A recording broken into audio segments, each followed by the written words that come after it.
jumegluk horeg ngegirisi guntur guruh gumleger genjot gunjang ganjing ubenge jagat saya tuwa menangi jaman rebutan Raja Brana akeh wong kang padha kalimput melu-melu tumindak nista padha ora eling lamun tok urip iku ora mung upaya Raja Brana nanging uga ngesti kamulyan ing tembe apa to tandane sing duwe pangkat ora kena nggo kiblat merga gegaran niat jahat golek nikmat kang tanpa ragat bandane kawula digawa minggat ora iso mbedake ngendi sing apik ngendi sing jahat wong cilik dadi keserakat ora kuat nanggung aboting brayat nayakane jajalaknat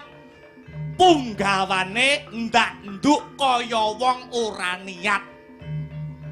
patihe biangsat senopatine keparat ratune ela-elu ora duwe adek-adek sing kuat ngancik jaman wesi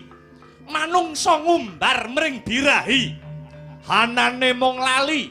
yen ana perkara mung rebut bener mung waton wani tunggal bangsa wis ora nyawiji kabeh kebrongot rasa iri drengki lan rasa srehi karo wong tuwa wis ora ngurmati kawruh agama ora dipundi para kiai ora diajeni para santri kang setya bekti dianggep budak lan kuli daya panas ing jaman wesi kadaya saka uni kang demen ngapusi saka uni kang demen blenjani saka uni kang brongot ati saka uni kang kulina cidra ing janji